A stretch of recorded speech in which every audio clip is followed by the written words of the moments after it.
Good afternoon, everyone. We are going to, oh, actually, it's 4 o'clock right now, so we're going to go ahead and get started. Share my screen. All right, Catherine, can you see my screen? I can. You're all Oh, set. perfect. Okay. All right, so let me grab this real quick. And I'm going to put this in the chat. All right, so welcome everyone to a Schoolnet Data Dive, our December session. I appreciate you being able to adjust to the new date as this was supposed to be a week earlier. So I apologize for having to reschedule, but I appreciate all of you that were able to adjust to the change in date and be here with us today. I have dropped the slide deck in the chat, and Catherine and I will continue to add that to the chat as we go throughout the slide deck. But we're going to go ahead and get started since it's 4 o'clock. First off, if you are new and this is your first webinar with us, welcome. My name is Rebecca Stokes. I am the product manager for Schoolnet for DPI. I do have my email address right here on slide 2. And we are extremely fortunate to have such a great partnership with Pearson and have Catherine Simone here with us. Catherine, would you like to introduce yourself? Good afternoon, everyone. Catherine Simone, Implementation Manager for all things North Carolina with Pearson, and it's nice to see you this afternoon. All right, just a few housekeeping things before we get started. First off, this is a recorded live webinar, so we have started recording. We will post this recording on the splash page of your Schoolnet homepage, usually within a few days of this concluding, but you can reference that recording at any time. But if you are with us in the live webinar, we do give CEU credit. So since this webinar is an hour long, you will get 0.1 CEUs, which is equivalent to 1 hour of credit. And just remember that 10 hours of credit is equal to 1 CEU. The type of credit is actually going to be determined by your school or district, and you want to make sure you are following the approval process that your PSU has set up. But I will send you a certificate with the title of the session, the date of the session, the length of the session, and then you would just follow your district's guidelines getting that submitted, and they will decide what type of credit, and of course they have the right to approve or deny any credit types as well. But I will email that to you. We get a attendance report at the end of the webinar for how long you were in the session. So if you are with us for the entirety of the session, then I will send you an email with your CEU certificate, a recording, and the slide deck. So I'll get all of that sent to you. But unfortunately, we cannot give credit for watching the recording. So if you share this with any of your colleagues, just please make sure that they know that you cannot get CEU credit for watching the recording. All right, one other housekeeping thing. During the session, the Teams webinar platform will not allow you to unmute. However, there are two ways that you can communicate with us. One is the chat feature and one is the Q&A feature. Now, normally we just ask that you use the chat, but we do know that some districts have the chat feature disabled in Teams. So if you go to ask a question in chat and it does not allow you, you can click right next to that where it's Q&A, and you can post your question there as well.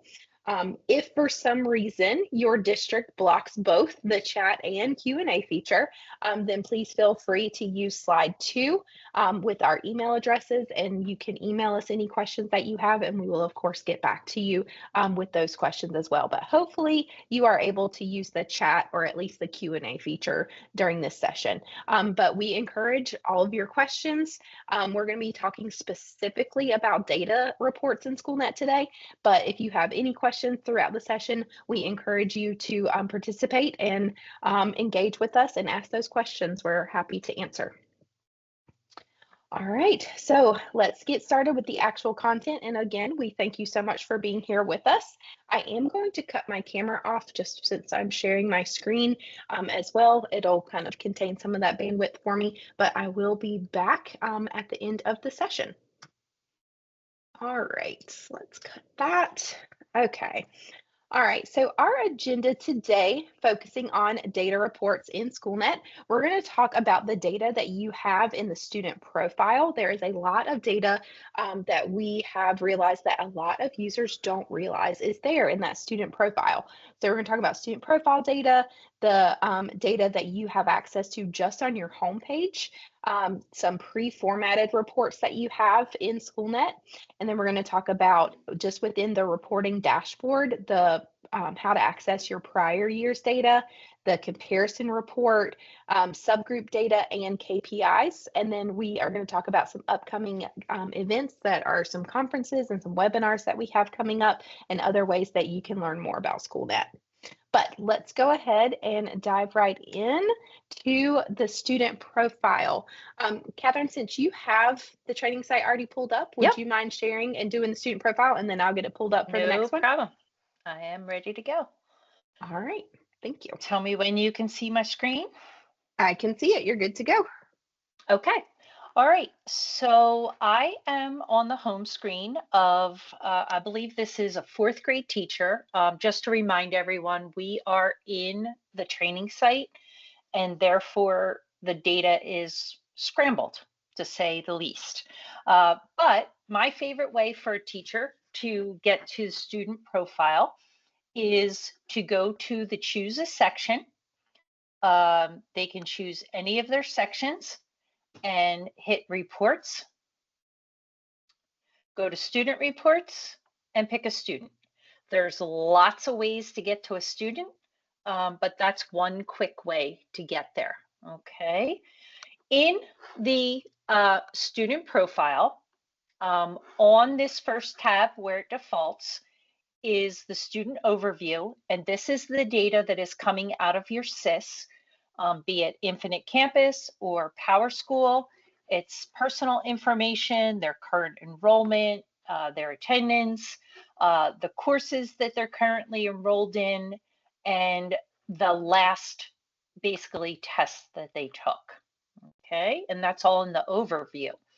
On the second tab, now this is the training site. I am going to cheat a little bit and drop into the production site in a minute so you can see. But each year, at the end of the year, we load the EOC and EOG data. It shows up in multiple places, one of which is in the student profile, where you can see the individual student tests. And as I mentioned, this is the training site, so this is a bit older data when we used to load DIBELS, but you would see EOC and EOG data here, okay?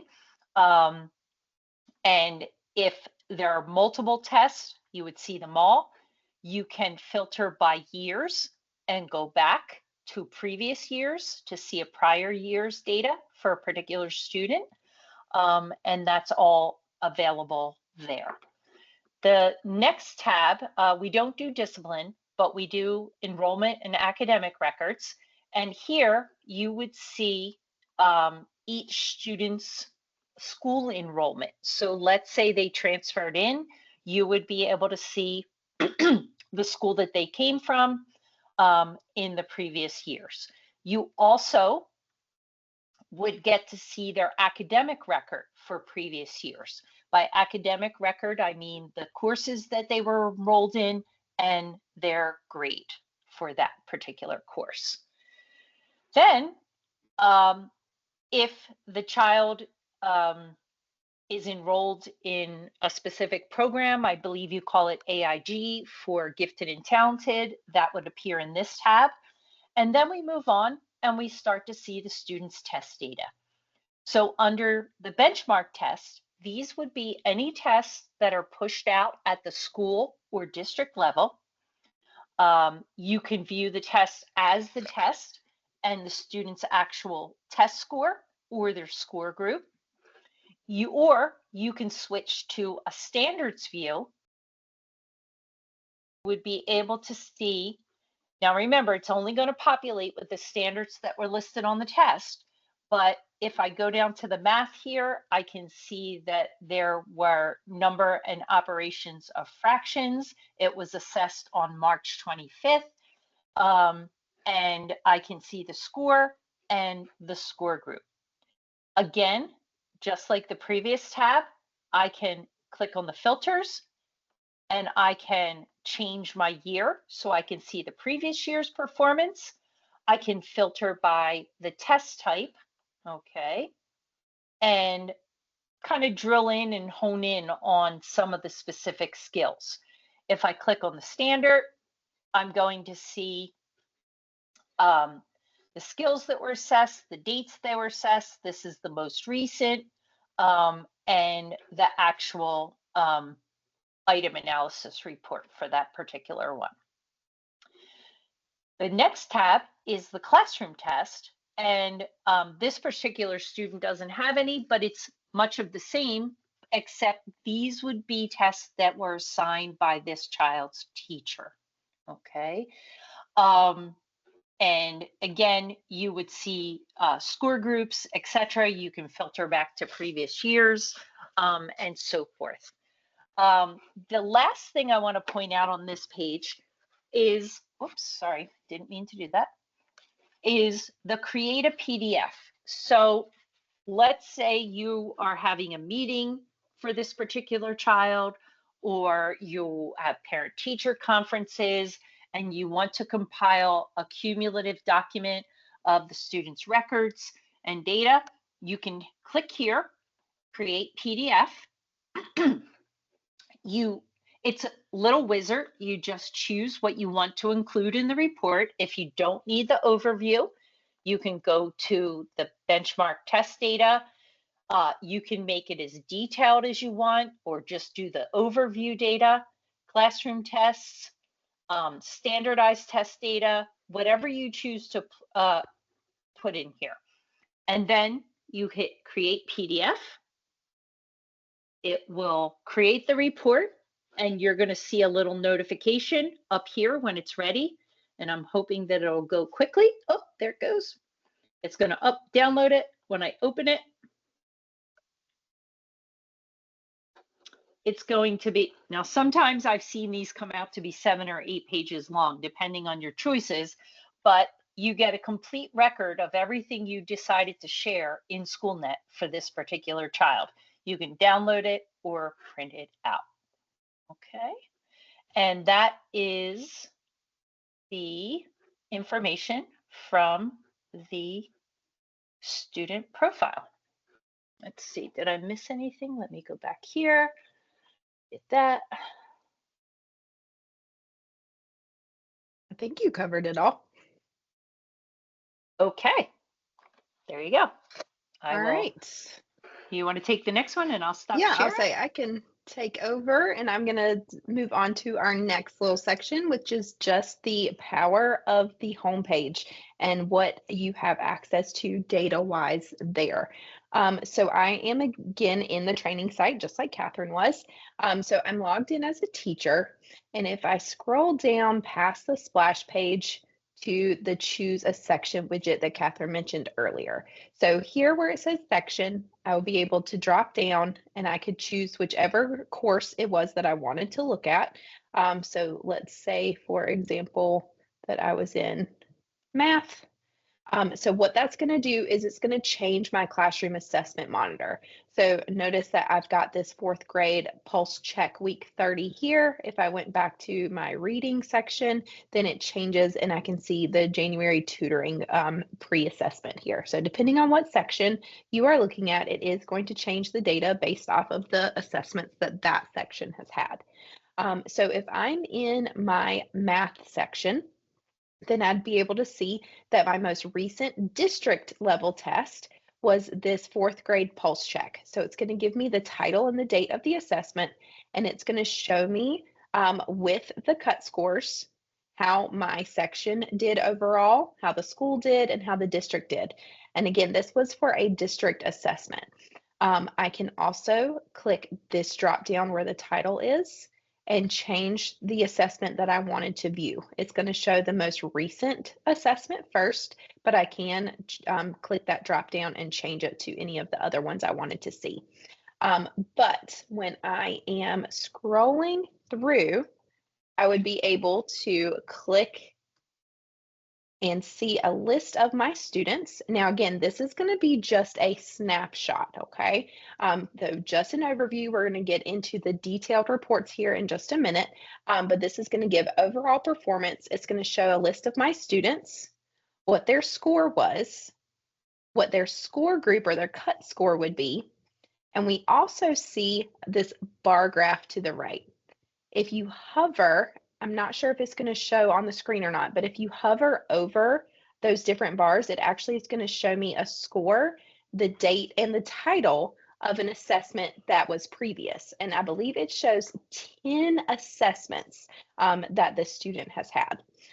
It does show, you are presenting that. It does show, Oh, Rebecca. okay. I wasn't sure. Sometimes the pop-ups don't show, so I Yeah, wasn't positive no. if that was going to show or not. We see it. Thank you. Okay, perfect. Thank you. So I can scroll through and see all of my students. Again, just an overview. And also on the home page, I could click up here. I don't know if we're going to have anything in it, but I could click where it says classroom test. Oh, I do have one. And so this would be the results of my classroom assessments. So again, I could click the drop down, change it to a different assessment if needed. And it's just going to give me that at a glance data for my students. Okay. If I continue to scroll, then I would actually see my classroom profile as well. And that is what Catherine had mentioned earlier about how you can get to a student's profile. But it's at the bottom of our page, and we would be able to then click on one of these students, and it would start showing the student's profile, which Catherine showed earlier. Okay, Catherine, did I miss anything on the home page?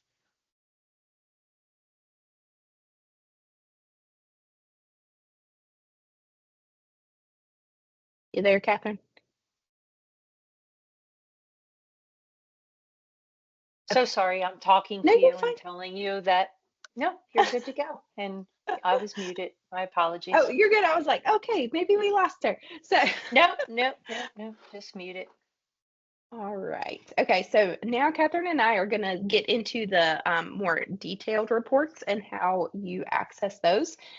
So I am actually going to come over to the left-hand side and go to my reporting dashboard.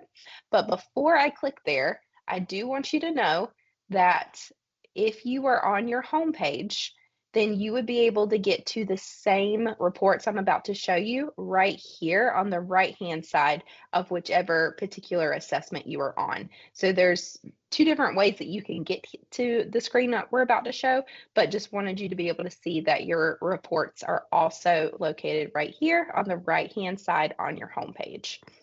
So I'm going to click where it says reporting dashboard over here on the left. And that's going to bring me to my list of assessments.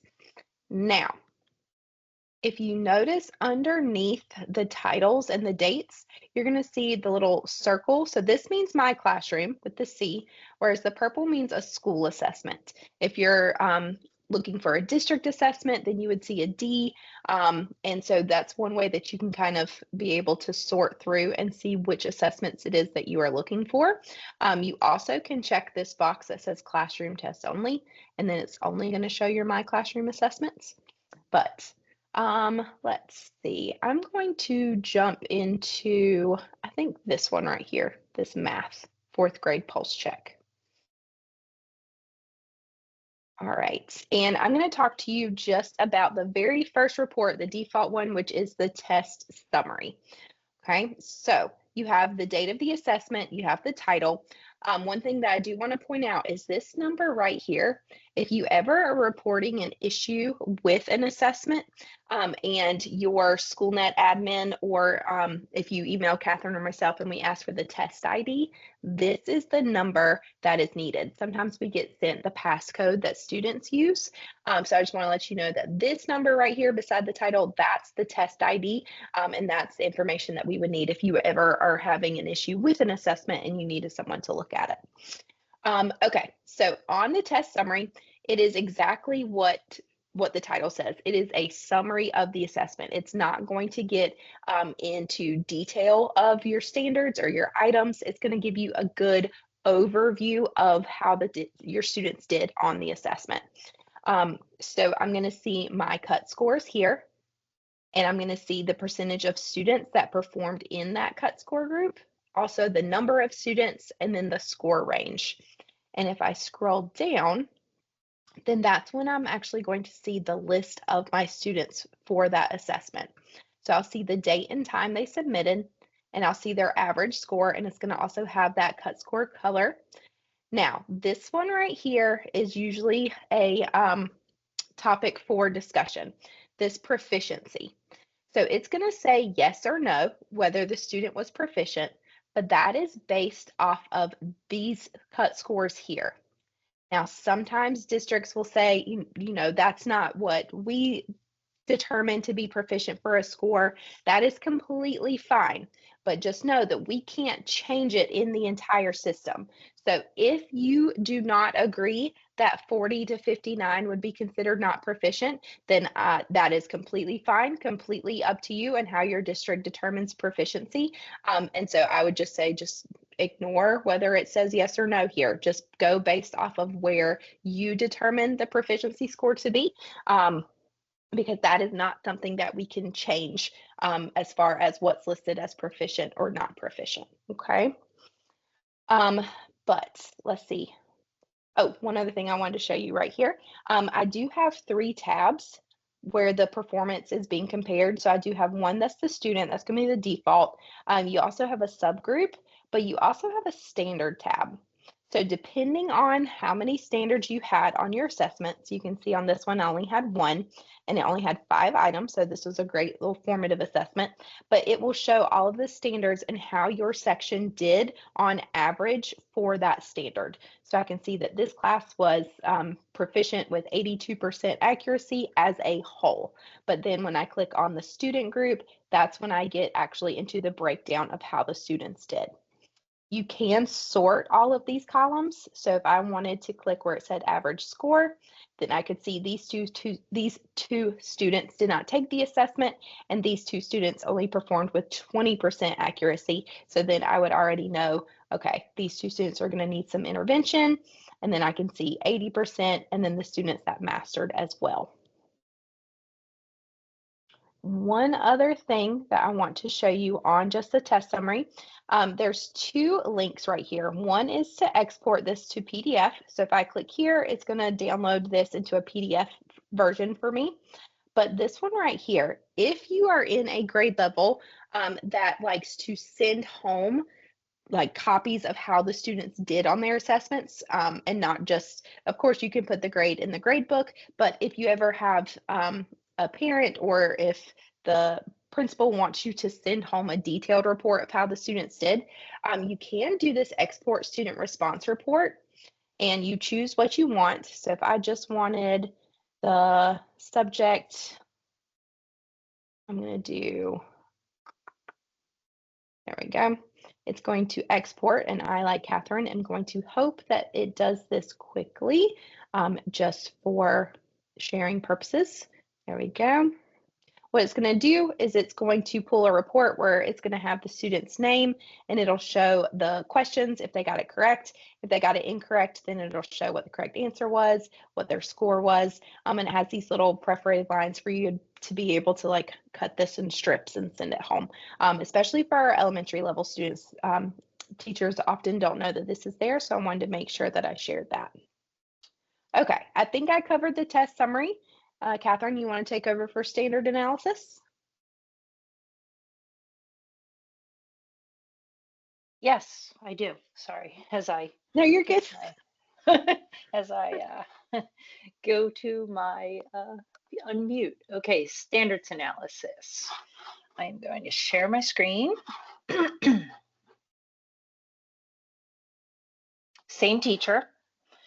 And I happen to pick math. And let me just see here. We have a week 4 pulse check. If I click on this, and as Rebecca mentioned, all your available reports are sitting right here. And also on the previous screen, on your home screen, as she had shown you. And we are taking a look at this standards analysis. So this is a great way to look at an assessment or activity you've provided in Schoolnet and check out where your students need support. Okay, so I've left, you have the option, let me start up here. I can order the columns by performance, high to low, or low to high, or just by the standard. I can choose just the primary standard alignment, or some items may be aligned to multiple standards. I can uncheck this and it will show them all. I can choose, if this is a larger test and you have lots of different levels of standards, you could choose the level of standard that you're looking at. But right, the first screen that you see, this is my entire class. I can see that my students did slightly better on NF1, fraction 1, compared to fraction 2. These look like math practices here that this test was aligned to. When I scroll down, I see that this was a school level test.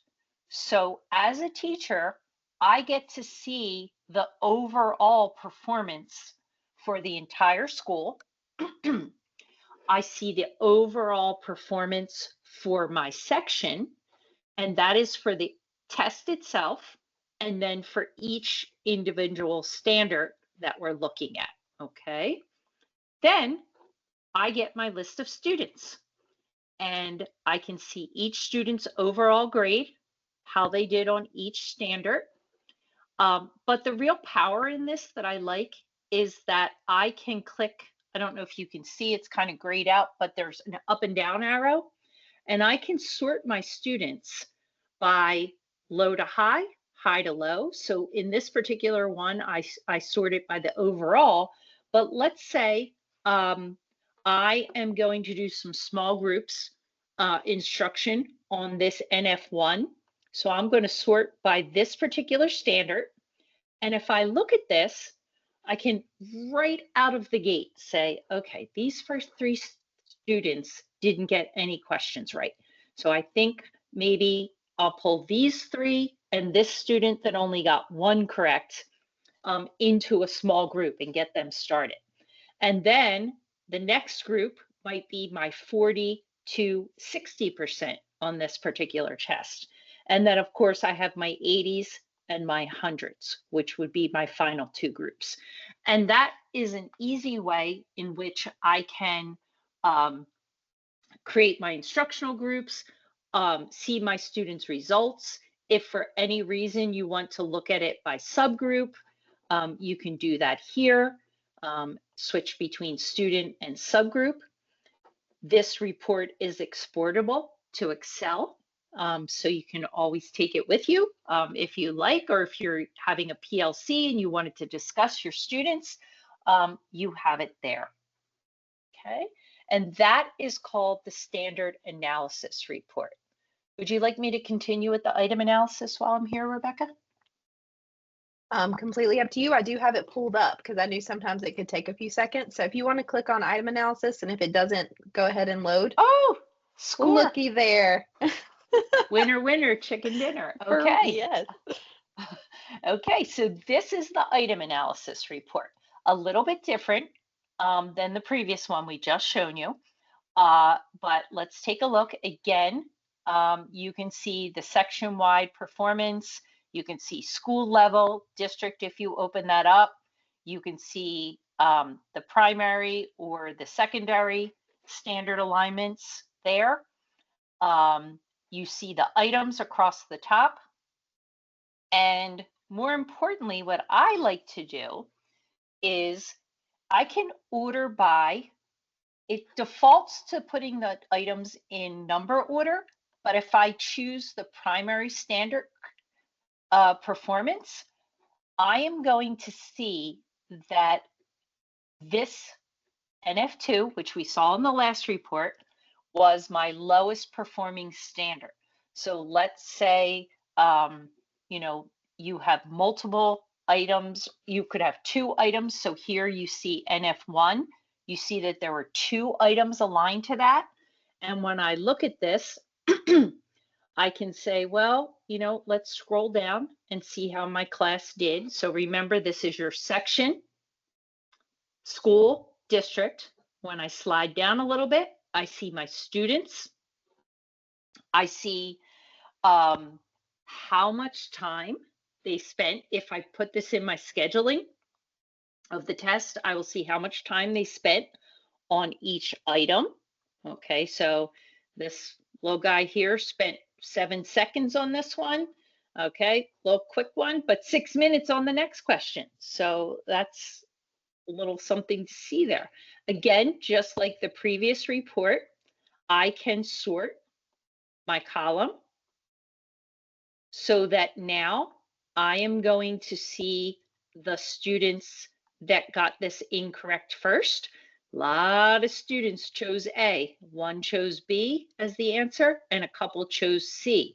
So there's something about the answer choice A that I need to go back and look at to say, why did so many children get this wrong by choosing the answer choice A? Well, what can I do with that? I can click up here. Everything blue is a link. Item 6. Ooh, let's try that again. Now I hope that it doesn't load that long. Let's see. Oh, quickly. There we go. Okay. So this was a restricted test, so I'm not going to see the item content. If it wasn't restricted, you would see the question here, but I can see that the most common error, 25% of my students chose answer A, but D was the correct answer. Then it goes on to tell me what the standard is, etc.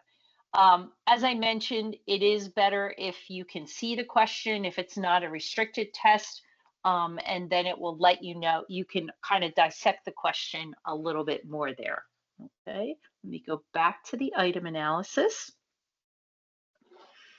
And again, this is also exportable so that you can use it in a PLC or take it with you as a copy. Okay. All right. And then, oh, the leadership view of this. Are you logged in as leadership by any chance? I am not. Of course I'm not. Okay. Okay. Well, I'm going to continue as the teacher to the standards mastery, and then we'll come back to the leadership. Do you want to cue that while I do the standards mastery? Absolutely. Okay. So as a teacher, I'm going to go over to jump over to the next tab, which is my standards mastery tab.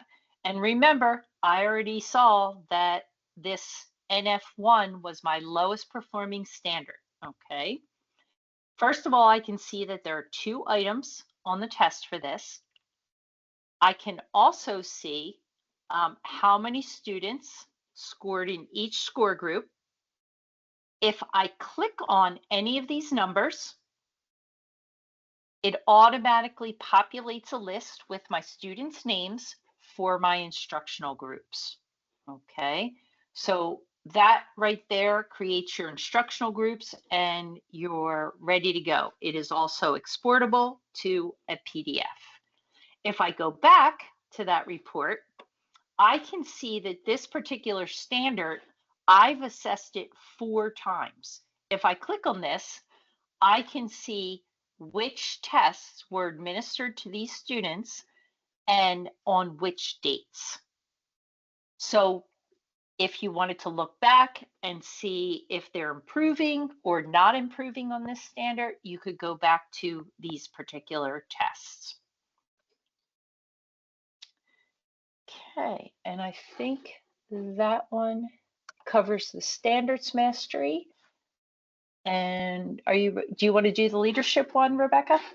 It is still loading. Do you mind doing Okay, trends while it continues? I'm gonna But do trends. No the problem. data had Moving on. 823 students, so I knew it was going to take a second. No problem. Okay. So for the trends report, um, and again, this is the training site, so I'm not 100% sure which tests have the same standards on them, but I can essentially put together. So if I pick a bunch of these pulse checks, I can pick up to 6. That one says it's a repeat, so let's see what that one was. And this one, oh, I think I picked it with the same one. That one, and one more. And so I can line up as many, up to 6 tests. And, oh, I got one. Okay, there we go. So that NF1, I found the 4 tests that were all aligned to the same standard. If I look at the dates, I can see, okay, on March 3rd, 57% of my students got it correct. And then the next one was the 11th. Oh, they struggled with that one. That was 29% of my students. Then the 18th, it increased a little bit. And finally, I gave a test that had NF1 on it. And now my students are definitely showing improvement there. Again, you could look at times assessed, find other tests where this particular standard is tested and compare those results. So the trend report is allowing you to line up all those tests where you have administered that standard, and it is there to show or not show growth for the particular standards. I'll just do this last one while I'm in the teacher one, the score and response distributions. So this particular one takes each question, and you can go through kind of like how when I opened it on the item analysis, I can see what the correct answer is and what the most common error is. I can advance through the questions and look at the standard. And if this was not a restricted test, I would be able to see the actual item content. How you doing there, Rebecca? I'm all loaded up and ready to go now. Okay, your turn. All right. So, same reports, but it looks a little bit different if you are in a leadership role. Because obviously, if we are looking at a district assessment, you wouldn't be able to have a list of 531 students in the same view that a teacher has in the item analysis. So, I'm in a leadership account and I'm looking at a district benchmark that had 531 students taking, and it was 45 questions. So when I click on item analysis, it does look a little different because what the leadership view is going to do is it's going to have all of the items listed here. So you can see all 45, and then it's going to tell you the primary alignment. Then it's going to give you the percent correct for the entire district, and then it's going to break down each response and the percentage of students that chose that response for the entire district. So if we're thinking about looking at this data and being able to see how students are performing across all of the same grade level, then this is a great report to be able to see, okay, like especially if we're looking at item number 2, only 27% of the entire district got it correct, and 26% thought that A was the correct answer, and then even 31% thought B was the correct answer. So again, if I click where it says multiple choice, because like Catherine said, anything blue is a link, then I, with leadership rights, even if it's a district restricted test, I, with leadership rights, can see the question and the answer choices. So we would be able to see what the question was, and then be able to see that majority of the district thought that B was the correct answer. with A also being a large percentage. So we'd be able to really break it down to be able to determine, okay, why did our students think that it was B when the correct answer was C?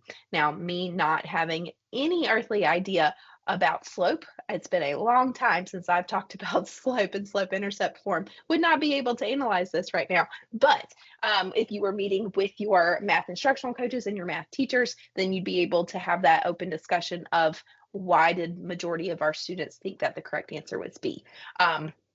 So it does look a little different. It is going to give you the same data, but just at a district level view. And same thing with, while I'm in here, the item response distribution that Catherine just showed is going to show me this as well. And if I were to scroll down, I would see the most common error and what the correct answer was. So the same view for the teacher score response distribution, but this is just going to show me at the district level. It's not going to show me that my classroom or my section view as well as the school. It's going to show at the district level.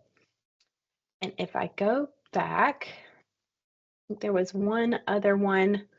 Let's see, because we talked about the test summary, and that's going to look the same.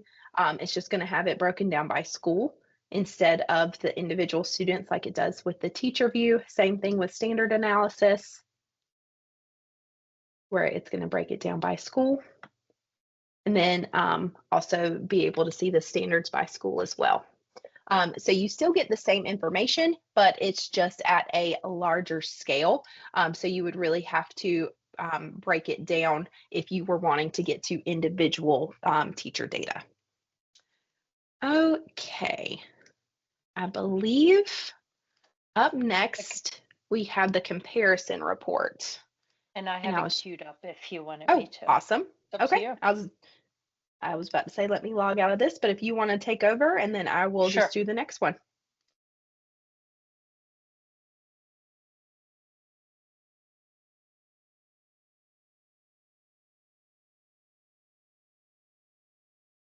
Oh, I actually think that Catherine left, so I'm going to take over. All right, so while we wait for Catherine to hop back in, if we're looking at the comparison report, so the comparison report is actually not a separate report like the other ones are. It's a little bit different. I'm so sorry. I'm so You're sorry. fine. I just told them, I was like, oh, I think Catherine actually left us instead. So no. I was gonna hop to it. The share was next to the leave, you know. Yeah, you're good. Hey, it's not a webinar with us if something like that doesn't happen. So. Okay, you're queued up, so go for it. So with the comparison report, instead of it being all of the pre-formatted reports that are within one assessment, what this does, if you are in your reporting dashboard and you're at your list of assessments, what you can do is on the left-hand side, you'll see these check boxes. So if I wanted to look at, I'm trying to see if I could get some things that have a little bit similar. So I'm going to click these three, since they're all fourth grade English language arts, and hope that some of them have the same standards. But when I check these three assessments, you'll notice that this box pops up that says compare assessments. So I'm going to click to compare them. I'm going to choose what data I want. So I don't want the proficiency. I don't want the raw score. I'm going to keep the average score, and I'm going to keep the score group. I can also choose some additional data down here to display, and you can also select programs as well. And just keep in mind that Schoolnet does not pull EC program data, okay? So I'm just going to keep it as is, and I'm going to click Generate Report. And what this is going to do is it's going to compare these three assessments. So these three are going to be different colors because it's three different assessments. But if I hover over, then I can see this particular assessment had 10 items, and I can see what the average score was. I can do the same thing here. It looks like this one had 10 items, and this one had 10 items as well. And if I scroll down, then it's going to list my students, and I'm going to be able to compare how they performed on these three individual assessments. So if we were imagining that this one was like a pre-test at the beginning of the unit, this was in the middle of the unit, and this was a end of unit assessment, then I would hopefully see progression as the student improved as they were learning through the standard. So I'd be able to compare with the score group or with the score group, and then anything else that I chose to view. I can also come up here and click where it says standard comparison, which is right beside the performance comparison. And what that's going to do is it's going to show the standards that were, excuse me, on this assessment. And notice I can break these down as detailed as I would like. And if they shared common assessment or common standards, excuse me, then I would be able to see how they progressed throughout on these individual assessments. So if we looked at, let's see, RL 4.3 right here. So my first assessment didn't cover that, but my second and third assessment did. So I'd be able to see that on this particular standard, they went from a 43% proficiency to a 63.9% proficiency on just that individual standard. If I was comparing assessments that shared standards, of course. So this is a great report for, especially if you're doing like pre and post assessments, to be able to really see how your students have improved on individual standards. All right, if I go back up, let's see, I wanted to make sure that I covered everything that is available here. I do know that we have the export option, and there is Excel and CSV. But you also have a tab of grade, which really isn't going to benefit me here because all of these students are in fourth grade. Let me click on subgroup. And if I wanted to be able to view the data by a subgroup, then I could do that as well. And click back on student. And I also have score groups if I would rather. The average score is what's going to be the default where it shows on this bar graph here, or this bar chart, but I can also click on score groups to be able to see the distribution of how my students did. So on this particular assessment, I had a large amount of students that were in that 60 to 69%, or that 40 to 59%, excuse me. So that's why this color is larger. And then as I go to the other two assessments, I can see how those bars get smaller, which is showing that we are closing the gap on those particular standards, which is what you want to see, especially if you're doing comparing of a beginning of unit to an end of unit as well. Okay, and one thing that I really love about this comparison report is you can save this report. And then as you are adding more assessments that share those common standards, you can just click add assessment and go in and add in this case, I'll add a fourth assessment, and it keeps all of that original data and it just adds in that other assessment, which I really like. So, And also in the oh, sorry, Rebecca. no, go ahead. I was going to say in the slide deck that we shared with you, there's an awesome video link that goes through the comparison report in depth. So I know we kind of are limited on time, but feel free to check out that video. Yeah, that is on slide 24. Yep. All right, so we just have two more things, which is good because we are almost out of time. Catherine, you want to show how to view prior data? Can I take the key performance indicator one? Absolutely. I have Yeah. that one queued up. Thank you. Okay. Yeah, of course. So I'm going to go back to my reporting dashboard to show how, especially if you are high school and you have semester classes. Of course, I know that middle school could have semester classes as well, but this usually affects high school more just because they are not year-long classes. But if I'm in my reporting dashboard, if I needed to see data on a student from the previous semester or even the previous year if needed, you can do that because Schoolnet keeps a record of 8 years worth of data, as long as the student was, of course, in a North Carolina public school. But when I am on my reporting dashboard, on the right-hand side, I'm going to see where it says results reflect. Now I'm in the training site, so of course my data is a little off, but if I click this drop down, you would be able to see current enrollment, which means the current semester that you're in. But if you needed to see a student from the previous semester, but still the same year, you could click all students. And then, of course, you can see the past years of data as well. And I know sometimes you're like, oh, why would I need to see? It happens. Wait, I've had districts ask about a student score on something that was 2 years prior. So you can get to your data from previous years just by clicking where this results reflect. And just remember, if you are high school, then current enrollment is the current semester, and all students would show students from the previous semester as well. All right, Catherine, KPIs is all you. Okay, I'm not going to log out this time. I'm going to just share, just so we're clear. Okay, in the beginning, I showed you the student profile and I showed you the standardized test data. This is available in another place. Actually, I wanted to, you can go right here on the left, home KPI dashboard. This can be seen by teachers or leadership.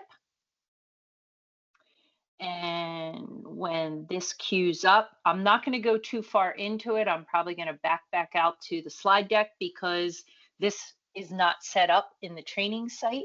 So what I want to show you, I think I'm going to stop sharing that and go back and share this. And on the slide deck here, I showed you, you access KPI dashboard. There are two tabs, one for student enrollment and one for student academic performance. And then each of the EOG, EOC tests from 23-24 have been loaded to the site and are accessible here. When you click on, say, reading, it will open up some subcategories like grade level, teacher. You can drill all the way down to classes, but this gives you some overall percentages of the standardized tests. Just one more place where you can view this information. Also, if you are leadership, and sorry, let me just click one thing, one real click and change my screen. On your home screen, if you are leadership, let me stop sharing that screen. Sorry for switching back and forth so many times. Let me just change it up. On your home screen, if you scroll down on the right, there's a report bank. And if you can click on NC end of course data or NC end of grade data. And what these reports do is they show you the standardized test data across multiple years. I can't actually click on these because they actually have students' names and information in there, but you can't hurt them, you can't break them. Click on it and check it out if you are leadership. Okay, all right. I think that's it for those, Rebecca. I'm going to stop sharing. Does anyone have any questions? I checked the chat and there was just one that I I saw you responded answered to. that one. Okay. And we didn't have any in the Q&A. Okay. So I am going to go ahead and share our last two things, which are just upcoming events where you can learn more about Schoolnet. In case anyone has a question, you can go ahead and put in the chat and we will definitely get those answered in the next few minutes. But wanted to show you, if you are logged into Schoolnet on your homepage, you have a tile that says all of these letters and then Schoolnet splash page. It's just North Carolina Home-Based Instructional Improvement System Schoolnet splash page, which really is just information from Catherine and myself. That's really all it is. So if you scroll past the copyright information, you're going to see the webinars. So if you registered for this webinar through like a newsletter or something else that was shared within your district, that is awesome. But I just want to show you that you do have registration links for these webinars on your homepage as well. This is also where we have the recordings. So after today's session, we will change this register to the recording as well. But in January, we are going to be talking about technology enhanced items. In February, we're going to talk about Schoolnet in the science classroom. March is going to be using Schoolnet as a performance-based assessment. And then April, formative assessments and station rotations in Schoolnet. So we do have those coming up. We also, in January, are going to be at the NC Ed Connect Symposium. Excuse me. So definitely check with your principal or your district about this symposium that's going to be happening in January, where we will actually be having lots of different sessions, not just Schoolnet, but we will have Schoolnet as well as other home-based products and then other sessions as well. So we do have the registration link here for you where you can learn more about what is going to be going on at the NC Ed Connect Symposium, but that is in January, and Catherine and I will both be there, and we hope that you are able to join us as well. But that is all that we have for you today as far as data reports in Schoolnet. You can always find us at our emails right here. We are happy to answer any questions that you may have, but I am going to stop sharing so Catherine and I can get some questions answered. Let me stop sharing here. But if you don't have any questions, then we thank you so much for joining us today and hope to see you at future webinars.